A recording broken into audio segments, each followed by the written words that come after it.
warahmatullahi wabarakatuh. Perkenalkan, nama saya Saiful Effendi. Saya mengajar teknik pemesinan di SMKN 1 Gempol, Kabupaten Pasuruan, Jawa Timur. Sekaligus sebagai mahasiswa PPG dalam jabatan kategori 1 tahap 2 tahun 2022 program studi teknik mesin di LPTK Universitas Negeri Malang. Berikut video praktek pembelajaran saya. Assalamualaikum warahmatullahi wabarakatuh. Waalaikumsalam warahmatullahi wabarakatuh. Untuk kabarnya hari ini gimana? Baik. Alhamdulillah. Sebelum memulai kegiatan ini atau proses pembelajaran, alangkah baiknya kalau kita berdoa terlebih dahulu. Untuk ketua kelasnya, silakan dipimpin. Silakan berdoa. Mulai. Allahul Adzim. Assalamualaikum warahmatullahi wabarakatuh. Waalaikumsalam warahmatullahi wabarakatuh. Saya absensi dulu atas nama Mukhlisin. Oke. Revalio, Rifan, Solehudin, Wildan, Yoga. Oh, Yoga nggak ada ya? Oh, izin. Oke, untuk materi yang kemarin itu adalah tentang membobot ulir segi 4 ya. Hari ini nanti kita akan praktek, tapi sebelum itu saya akan bertanya tentang tujuan daripada diciptakannya ulir itu apa? Oke, Mahendra. Untuk mengikatkan benda dengan benda yang lain, Pak. Untuk mengikatkan benda dengan benda yang lain, ya. Jadi untuk mengikat itu ada banyak, ada kita bisa mengikat itu istilahnya menyambung, kita pakai las bisa ya, kita pakai tali bisa, atau kita pakai ulir. Ya, kalau kita pakai las itu otomatis dia nyambung, tidak bisa dipisah lagi. Kalaupun dipisah maka akan rusak bendanya. Kalau kita pakai ulir itu enak, ya. Kita mau mengikat bisa, kita mau melepas juga bisa. Dalam kehidupan sehari-hari, contohnya selain mur dan baut itu terletak di tutup botol minuman, ya. Itu dalam kehidupan sehari-hari sering kita jumpai. Tujuan hari ini, pembelajaran hari ini adalah agar kalian mengerti tentang cara membobot ulir segi 4. Ya, teorinya dalam minggu kemarin, hari ini kita praktek. Kalau kita praktek berarti otomatis yang pertama harus ada benda yang dikerjakan. Ya, sama seperti kita renang. Renang kalau teori aja nggak bisa. Gini loh, tahan nafas. Ini apa ini? Ayunkan tangan kanan, tangan kiri, kanan kiri. Pada kenyataannya setelah kita cebur kolam renang, ayunannya gini ya. Beda lagi. Ya, sama. Ini adalah salah satu contoh penggunaan pada ulir segi 4. Ini kalau saya tanya di apa ini? Di bobot bagian kepala lepas, ya.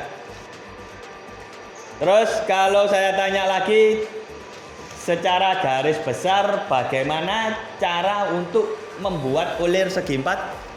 Silakan angkat tangan. Ya. Oke. Nah, Rizky Firmansyah ya. Prosesnya pada secara garis besar untuk proses membobot ulir segi 4 itu hampir sama dengan membobot ulir segi 3.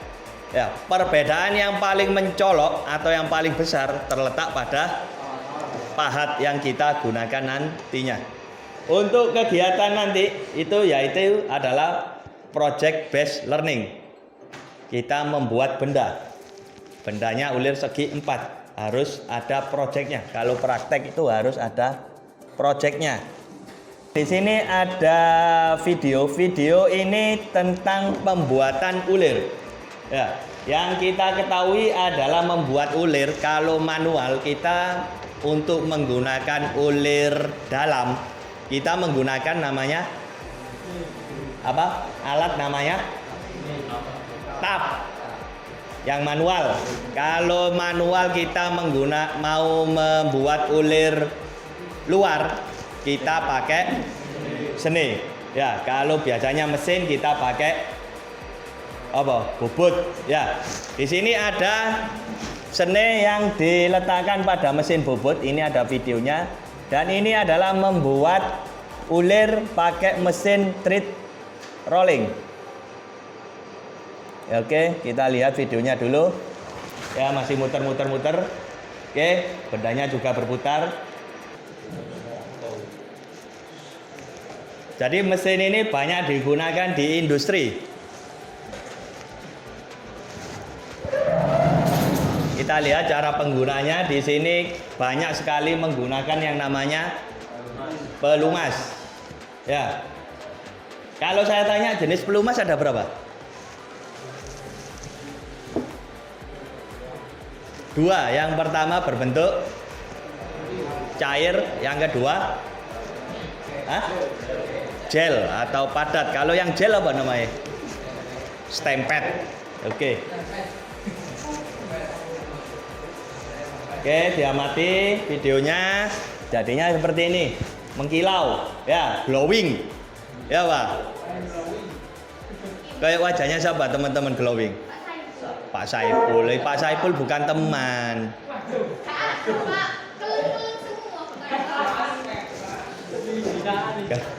Ya, glowing.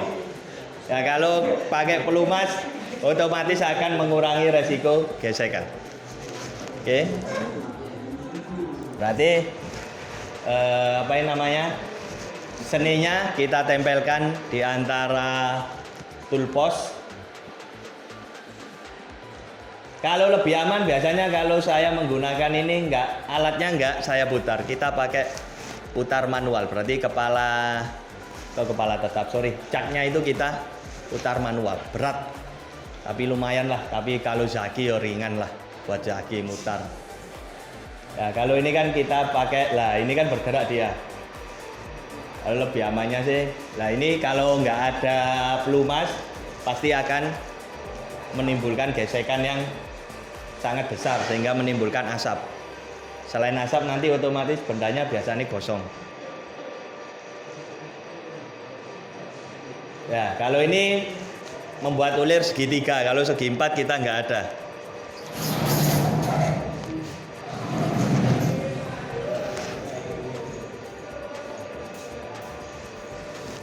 Ya, oke. Selain bobot itu yang biasanya digunakan untuk membuat ulir. Selanjutnya adalah sebelum kita nanti untuk terjun ke mesin atau praktek, kita yang penting adalah harus memahami tentang job sheet yang akan saya berikan nanti. Ya. Di sini saya punya 5 job sheet. Kita buat latihan aja, berbeda-beda antara satu job sheet, 2, 3, 4, 5. Kita bagi aja. Ini kelompok pertama, job sheet pertama. Job sheet kedua, ketiga, 4, 5, 1, 2, 3, 4, 5, 1. Ya. Linknya sudah saya kirim di WA, di grup, silakan dilihat, diamati. Saya kasih waktu cuma 7 menit saja ya untuk mencari. Jadi di sini tidak semua ukuran ini tertera. Kalau orang teknik itu berbicara atau bahasanya adalah gambar. Jadi kalau sampean punya proyek terus sampean tunjukkan ke tukangnya, Pak ini loh saya minta ini. Si tukang itu harus bisa membaca gambar. Jadi gak usah banyak berbicara seperti orang sastra lah. Ya, gak usah cincong langsung main tangan. Ya. Oke, silakan dibuka. Saya kasih waktu 7 menit. Oke, silakan dicari.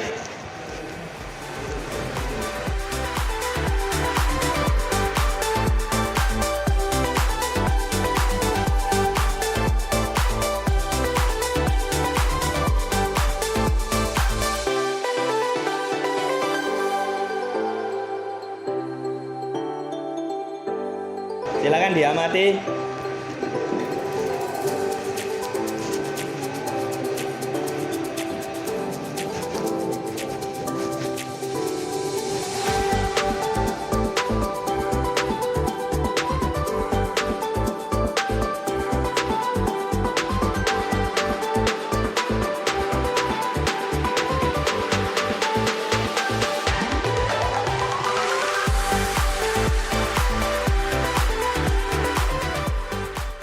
Untuk ukuran yang tidak tertera, kiranya yang mana?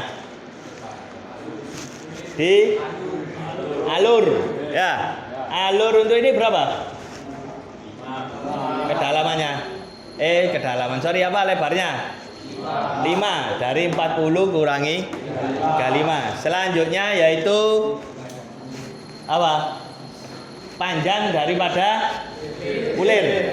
Ulir kiri berapa? 35 didapat dari 43 kurangi 8. Selanjutnya lebar alur. Lebar alur ini berapa? 5 didapat dari 30 kurangi 25. Ada pertanyaan untuk job sheet yang pertama? Kalau nggak ada, lanjut yang kedua.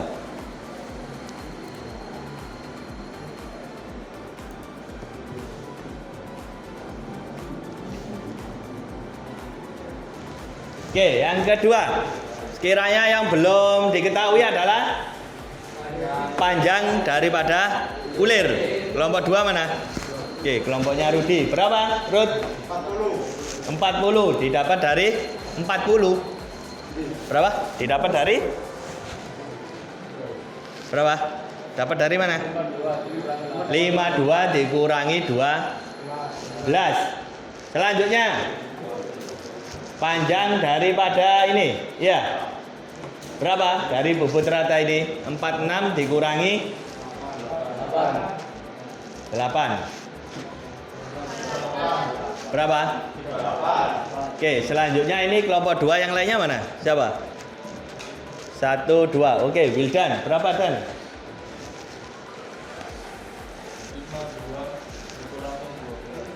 Berapa? 40. Kelompok 2 lagi, ada lagi nggak yang belum tertera? Oke, selanjutnya untuk nanti praktek kalian akan membuat job sheet seperti ini. Job sheetnya ini. Ya.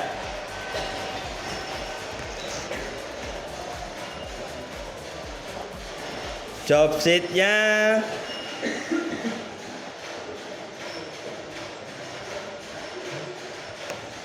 seperti ini. Kalian pahami dulu gambarnya, karena tadi kita sudah belajar untuk memecahkan ukuran yang belum tertera. Di sini juga ada ukuran yang belum tertera. Dipahami, didiskusikan sama teman sebangku. Saya kasih waktu 5 menit. Nanti kita diskusi bareng-bareng. Oke? Oke, saya kasih waktu 5 menit. Oke, sudah selesai waktunya. Langsung saja. Ya. Kiranya yang belum tertera mana ini? Panjang daripada apa ini? Ulir. Oke, berapa? Berapa?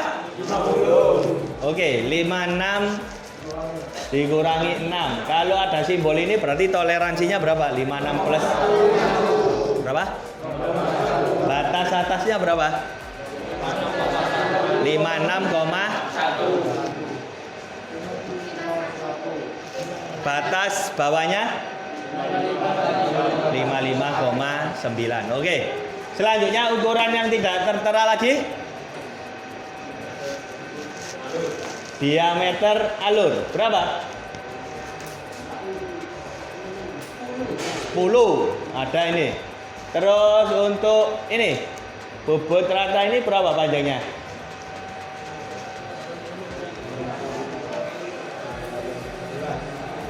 Berapa?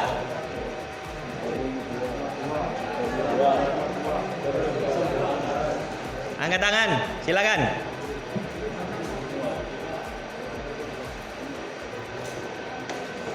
Ayo. Mat, oke, berapa Mat? 22. Dapat dari mana Mat? Panjang ini ya? 80 kurangi 58 berapa? 22. Yang lainnya ada yang beda? Berani tampil beda baik. Tapi ojo ngawur. Berapa? Oke, Rizky. 80 dikurangi 58 sama dikurangi champernya 2. Berapa champernya? 3, berarti 58 tambah 3 61. 80 kurangi 61, panjang sampai sini berapa? 19. Nanti kalian bobot panjang 19, tapi nanti setelah selesai ini kalian champer 2, berarti panjang ini sampai sini adalah 17.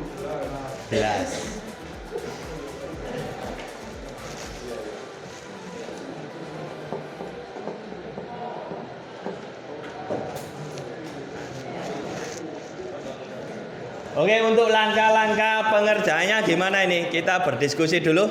Langkah pengerjaannya sekiranya yang gimana?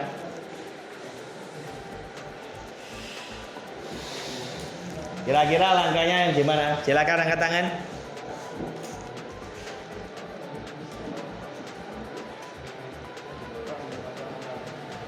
Ayo. Langkah pengerjaan ini.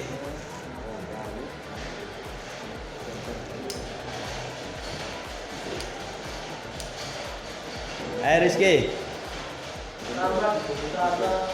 Sampai Diameter 22. Ini pertama semuanya dibobot rata sampai 22. Oke, terus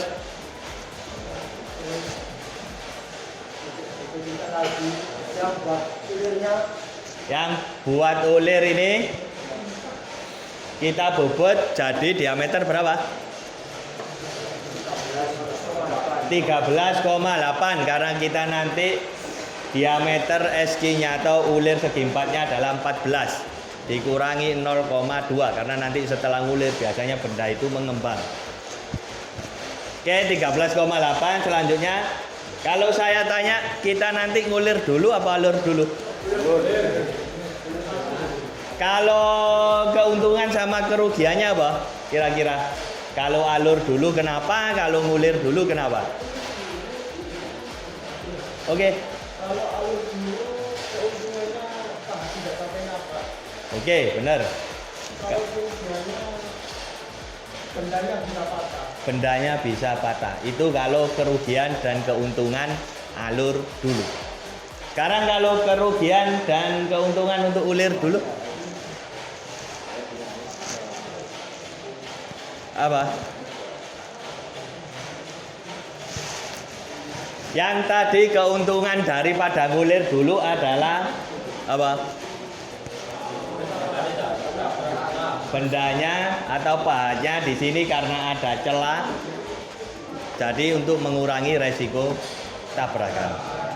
Kalau kita ngulir dulu, keuntungannya itu benda itu kuat.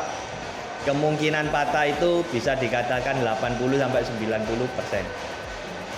Kerugiannya pada saat ngulir dulu, pembuangan tatal ini nggak ada. Fungsi alur ini salah satunya adalah untuk pembuangan tatal. Ya, jadi kalian bisa ngulir dulu atau ngalur dulu, dilihat daripada benda yang digunakan sama diameter yang digunakan. Kalau kita mau menggunakan diameter seperti ini resiko patah kalau kita bobot tidak pakai kepala lepas. Ya, kalau diganjel insya Allah sih enak. Ada pertanyaan lagi? Oke, persiapan yang akan kita lakukan sebelum atau kita mau praktek apa persiapannya? Yang pertama kita harus mempersiapkan apa? K3 ya, karena K3 penting. K3 apa yang kepanjangannya? Ayo kerja. Wopo ya. Oke, K3 adalah keselamatan, kesehatan kerja. Jadi intinya adalah sampean pada saat kerja harus selamat. Ya, sekarang ditambahi yang namanya LH. LH adalah lingkungan hidup. Jadi setelah bekerja itu paling enggak lingkungan di sekitar tidak terkena efeknya. Terutama kalau kita bekerja dengan zat kimia, otomatis nanti mempengaruhi lingkungan. Jadi sebelum bekerja kita harus lengkap, anggota tubuh kita lengkap. Setelah bekerja anggota tubuh kita lengkap, safety. Selanjutnya persiapannya silakan 3. Menyiapkan alat. Alatnya apa saja yang disiapkan? Pahat. Wah, ngacung aja. Apa? Pahat. Oke, Rizky. Sudah? Yang lainnya bisa nambahi? Baju kerja. Terus sepatu, kacamata, helm. Apa lagi? Ada lagi enggak? Ya, kalau membobot itu tidak semua safety dipilih. Sarung tangan termasuk safety enggak? Safety. Tapi tidak dipakai pada saat proses bobot. Saman kate bobot semua safety digawe. Ya, malah ciloko. Ya, kalau kita bobot pakai sarung tangan, itu biasanya sarung tangan ketarik sama apa iki? Apa? Hah? Gram. Cekam. Oh, gram sama cekam beda. Ya, biasanya ketarik. Terus kita juga nggak perlu pakai topeng. Topeng kan juga peralatan safety, tapi dipakai di las. Ya. Terus kita nggak perlu pakai apa? Air plug. Bahasa keren ini air plug. Atau yang kalian headset. Kalau air plug biasanya digunakan pada saat pengerjaan gerenda. Jadi setiap pengerjaan itu ada safety-nya masing-masing. Sebelum kita praktek, kita terkendala mesin ada 7. Kita yang tidak kebagian mesin, kalian menulis tentang prosedur teknik membobot ulir segi 4 ini. Ya. Oke, yang kebagian mesin silakan ke mesin. Kita praktek. Oke, silakan kerjakan. Ditulis yang tidak kebagian mesin. Yang kebagian mesin silakan praktek. Oke. Ya. Kita batasi 6 aja. Oke. Ayo. Ayo, Brio. Wes, yang lainnya nulis tentang prosedur teknik membobot ulir segi 4.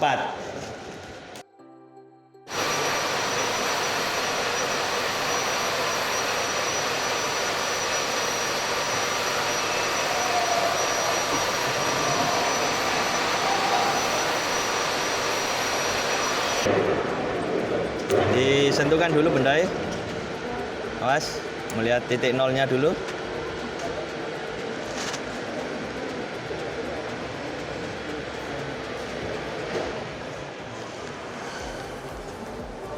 Oke, skala noniusnya sudah 0. Itu sudah 0. Dinolkan dulu aja biar nggak bingung. Oke, sip. Caranya diingat-ingat ya, Pak. Iki saya mudun, kumandek. Iki tarik mundur. Sip. Saya lihat dulu ya ukurannya sebelum ngulir. 14, 13,8. Oke, sip, ukurannya sip. Kita lihat pahatnya sudah center belum? Oke. Sekarang kita lihat untuk ekornya. Kita mau pakai kisar 4, berarti M2C3. Oke, kita rubah dulu M2. Oke, sudah. C3, oke. Kita pakai kecepatan berapa ini? A1. A1 berarti 235. Oke. C Sip, coba silakan Wes.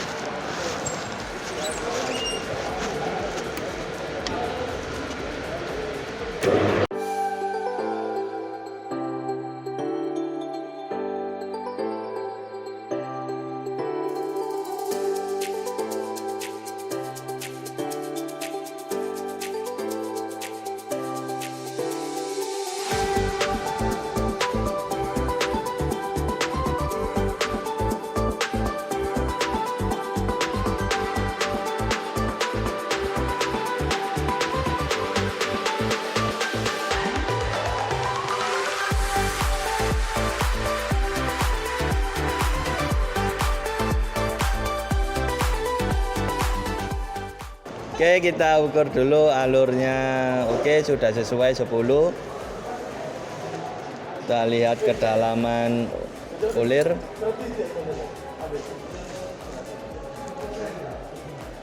Oke, sudah 2. Ini benda kerjanya. Champernya. Oke, kita lihat ini 22. Oke. Nih benda kerjanya sudah sesuai. Oke, barusan ada beberapa siswa yang sudah mengerjakan dan kita bisa berdiskusi tentang kendala apa saja yang dihadapi pada saat penyelesaian job sheet ini. Oke, silakan angkat tangan. Apa? Ayo, barusan namanya praktek bener-bener pasti ada kendalanya. Ayo silakan angkat tangan. Oke, Revalio. Mesin sering mati. Oke, yang pertama, yang kedua. Oke. Mesin yang digunakan satu fas. Selanjutnya. Oke, mesin sering mati. Jadi mesin yang kita punya ini adalah kategori mesin lama, mesin tua, ya. Klasik. Mesin tersebut seharusnya sudah dapat maintenance. Tapi tidak semua mesin digunakan itu mati. Biasanya pada proses pemakanan yang tebal, katakanlah seharusnya kita makan 2 atau 3 strip, itu kalian makan sampai 5 strip pada saat proses gulir. Jadi dia nggak kuat. Yang kedua, satu fase. Kita mempunyai 7 mesin bobot, yang lainnya 3 fase. Yang satu fase cuma 1. Mungkin Rizky tadi ketepaan atau dapat mesin mesin bobot yang satu fase. Untuk mesin bobot satu fase pada saat proses mengulir ini sedikit sulit, bukan sedikit ya, setengah sulit lah. Karena yang pertama kita tidak ada remnya, mesin bobot kita ini nggak ada remnya, lost doll, ya, pre rem mata. Yang kedua, kalau mesin satu fase ini kita tidak bisa langsung mundur ke belakang. Berarti harus berhenti dulu. Pada saat berhenti pun ada yang namanya istilah lost brake. Ya, ngeremik nggak langsung mandek di kono. Oke, ada lagi?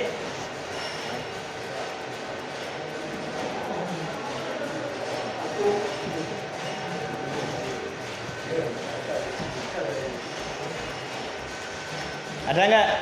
Kalau nggak ada, ya. Alat ukur yang terkadang berbeda ukurannya, ya. Alat ukur yang kita gunakan, yang sampean punya biasanya itu adalah merek apa biasanya? Sing murah 70-an itu ya. Yang kita punya di bengkel biasanya Mito Toyo. Terkadang alat 2 ukur ini berbeda. Ya. Yang satu yang murah ini terkadang titik nolnya sudah geser. Ya, jadi kalau sampean nanti mengukur, usahakan sebelum mengukur presisikan dulu alat ukurnya. Bener nggak iki di titik nol? Kalau ternyata geser, oh ternyata di 2 strip, berarti nanti ngukurnya sampean tambahi 2 strip. Ya, untuk mengakali alat ukur seperti itu. Kalau nggak pengen beli, pengen beli monggo. Ya, biasanya kan ada saja diakali ini Pak, oh monggo. Ya, kalau alat ukurnya presisi kan patokannya 0. Kalau nggak presisi tergantung di awal tadi setelannya berapa. Nanti kita tinggal nambahi. Tapi itu harus satu alat ukur. Ternyata dipinjam temannya, sampai minjem lagi ternyata beda alat ukur. untuk nolnya di awal nggak sampai lihat, itu juga pengaruh di benda kerja. Oke, untuk penilaian yang pertama Wildan, benda kerjanya silakan diukur, tapi sebelumnya di sini ada yang namanya penilaian sikap. Sampean tulis namanya sendiri, ya. Terus tadi waktu praktek bener disiplin, percaya diri, tanggung jawab, santun, sampean centangi diri. Dicoba untuk menilai tentang dirinya sendiri. Oke, selanjutnya nilai tentang hasil benda kerjanya di sini. Nah, yang pertama ada panjang 136. Kalau sampean tidak tahu yang mana 136, 136 adalah panjang total. Silakan diukur, disesuaikan, mencoba untuk mengukur dirinya sendiri. Pantas nggak hasil kerja saya kasih nilai segini? Oke, coba centang. Selanjutnya berapa itu? 80. 80 berarti panjang daripada yang tidak dibobot plus bobot rata. Selanjutnya yaitu tentang refleksi kegiatan pembelajaran. Oke. Kira-kira pada pertemuan hari ini ilmu yang kalian dapat atau ilmu baru apa? Masuk gak dapat belas? Oke, Rizky. Membobot ulir segi 4. Yang kedua, ayo yang lainnya. Rudi, apa Rud? Apa? Rejaldi? Oke, membaca ukuran yang tidak tertera di job sheet ya. Biasanya kalau kebanyakan kitab suruh membaca job sheet bukan mencari ukurannya, tapi kebanyakan tanya sama temannya. Oke, yang lainnya? Oke. Pentingnya memahami langkah-langkah sebelum melaksanakan praktek. Berarti langkah apa yang harus kita bobot terlebih dahulu, jangan sampai salah langkah. Ya. Oke, selanjutnya yaitu tentang saya jelaskan fungsi dan ulir segi 4, terutama pada bobot. Ya, kita kan membuat ulir segi 4 di bobot. Untuk di bobot sendiri, item, tahu item? Ya, item di mesin bobot itu kira-kira yang menggunakan ulir segi 4 apa? Di mana? Di kepala lepas. Yang kedua di eretan memanjang. Ya. Di ulirnya kira-kira pakai apa itu? Kalau sampean ngulir, ya eretan apa itu? Poros itu, ya kan ada 3. Oke. Ya, itu yang ulir apa? Pakai ulir apa itu? Gak dilihat itu. Segi 4, temen tak? Oke, waktu sudah menunjukkan jam pelajaran kita akan segera berakhir. Sebelum saya akhiri, saya akan membuat kesimpulan. Kira-kira kesimpulan pembelajaran hari ini apa? Oke. K3 sangat penting dalam pekerjaan praktek. K3 sangat penting dalam pengerjaan praktik. Jadi jangan sampai kalian menyepelekan K3. Pak, gaya apa sih aku memakai kacamata? Ya. Nanti kalau sudah kena gram lewis terlanjur itu bahaya. Apalagi kita bekerja dengan mesin mati. Ya, kita harus bahaya. Mesinnya atos, bendai atos. Ya, gram itu kalau sudah sayatan itu panas, apalagi ke mata. Jadi lebih baik kita safety. Selanjutnya, oke. Pentingnya memahami gambar. Pentingnya memahami gambar, ya. Jadi kita harus melihat dulu gambar kerjanya sebelum praktek. Ujuk-ujuk moro praktek langsung dibobot model apa ya gak ngerti. dilihat dulu, dipahami, oh saya harus bekerja, oh yang dibobot ini dulu. Ya, caranya ini gimana sih biar kita membobotnya cepat? Ya, jangan sampai salah langkah. Kalau salah langkah, terkadang itu untuk proses selanjutnya itu nggak bisa.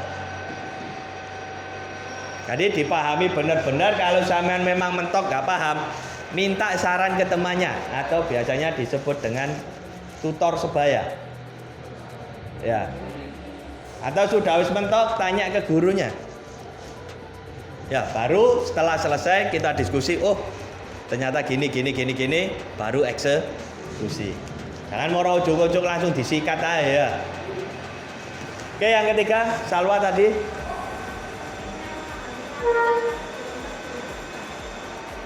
Pentingnya memahami langkah-langkah sebelum terjun kerja. Hampir sama seperti yang tadi ya, memahami tentang gambar. Ada lagi? Selanjutnya, Soleh.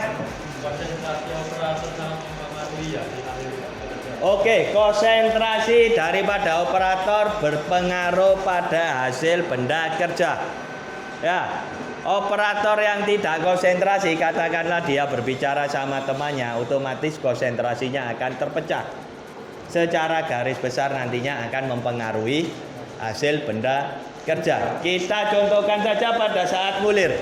Ya, saat ngulir, saat eretan melintang itu maju, itu biasanya kita ingat-ingat berapa strip kita maju.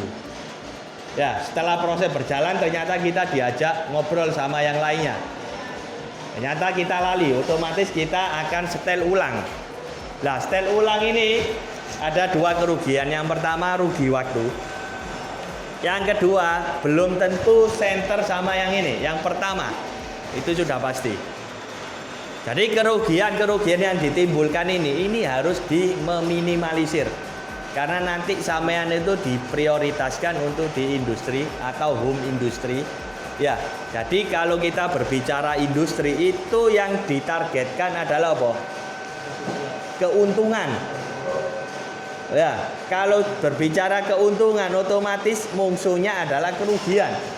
Bagaimana meminimalisir kerugian? Untuk materi kedepannya, pertemuan selanjutnya yaitu materi tentang menerapkan prosedur teknik pembobotan benda kerja dengan temper attachment. Ya, nanti kita akan pelajari minggu depan. Sebelum saya akhiri ini pembelajaran untuk hari ini, alangkah baiknya nanti apabila sampean pulang ke rumah, terutama untuk yang membawa sepeda motor, pakai peralatan safety-nya. Berarti peralatan safety itu bukan pada saat kerja saja, saat berkendara pun juga dipakai. Ya, jangan sampai berpikiran gano polisi Pak cedek gini kuno ae. Jangan seperti itu. Dipakai helmnya, safety-nya dipakai. Kalau ada jaket dipakai. Ya. Terus di jalanan sekarang musim hujan banyak lubang, jadi hati-hati. Oke, untuk ketua kelasnya silakan dipimpin untuk berdoa. Ulang kali